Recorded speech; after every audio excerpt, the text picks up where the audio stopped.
मध्य प्रदेश के मंत्री विजय शाह के विवादित बयान को लेकर कांग्रेस ने जोरदार विरोध प्रदर्शन किया। सेना की अधिकारी कर्नल सोफिया कुरैशी के खिलाफ अपमानजनक टिप्पणी करने पर कांग्रेस विधायकों ने भोपाल स्थित राजभवन के बाहर काले कपड़े पहनकर प्रदर्शन किया और मंत्री के इस्तीफे की मांग की। इससे पहले कांग्रेस विधायकों ने राज्यपाल मंगूभाई पटेल से मुलाकात कर उन्हें एक ज्ञापन सौंपा, जिसमें विजय शाह को मंत्रिमंडल से हटाने की मांग की गई है। इसके बाद कांग्रेस नेताओं ने राजभवन गेट के बाहर जमकर नारेबाजी की। नेता प्रतिपक्ष उमंग सिंघार ने कहा कि मंत्री का बयान न केवल सेना बल्कि पूरे देश की बेटियों का अपमान है।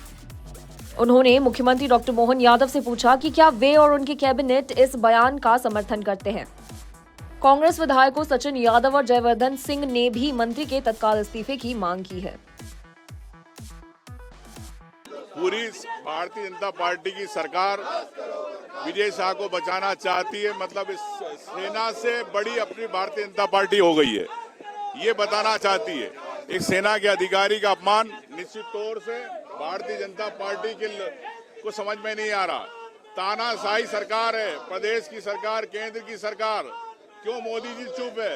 एक तरफ तिरंगे की बात करते हो, तिरंगा की रक्षा करने वाली उस सेना का अपमान कराते आपके मंत्रियों से, तत्काल इस्तीफा होना चाहिए। देखिए, जिस प्रकार से सरकार का जो रवैया है, सरकार के रवैये को लेकर के सुप्रीम कोर्ट ने भी और हाई कोर्ट ने भी जो है सरकार को फटकार लगाने का काम किया है।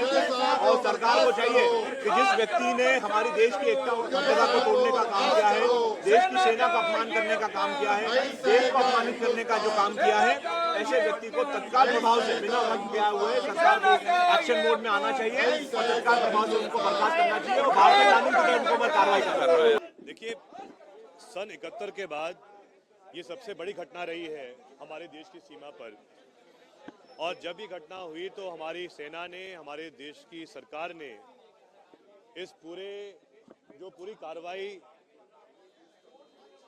हमारी तरफ से हो रही थी, उसको नाम दिया गया था ऑपरेशन सिंदूर का। और उस ऑपरेशन सिंदूर ने हमारे पूरे देश को गौरवान्वित भी किया था, क्योंकि उस पूरे ऑपरेशन सिंदूर के जो दो चेहरे थी, महिलाएं थी, भूमिका सिंह जी और कर्नल सोफिया कुरैशी जी। आश्चर्य की बात यह है कि भाजपा के ही मंत्री, सत्ता पक्ष के ही मंत्री हमारे देश के सैनिक पर ऐसे हल्के बयान दे रहे हैं, उनका संबंध बता रहे आतंकवादी के साथ में। मेरे अनुसार जब से देश आजाद हुआ है, ऐसा हल्का बयान सेना के प्रति कभी किसी ने नहीं दिया है। और ये तो प्रदेश के मंत्री हैं, सत्ता पक्ष के मंत्री हैं, इनको शर्म आनी चाहिए है। अगर भाजपा में, विजय शाह जी में और विशेषकर माननीय मुख्यमंत्री मोहन यादव जी में कोई भी नैतिकता बची है तो तत्काल उनको विजय शाह जी का इस्तीफा लेना चाहिए है। उनके बयान ने कहीं ना कहीं बहुत ही एक शायद पूरे भाजपा को कलंकित किया है, और अगर भाजपा उनके पक्ष में है तो इस्तीफा नहीं लेगी। लेकिन अगर कहीं ना कहीं भाजपा को उनका सेना का सम्मान दिखाना है तो उनका इस्तीफा लेना पड़ेगा विजय शाह जी का, तो ही हम मानेंगे, नहीं तो नहीं मानेंगे।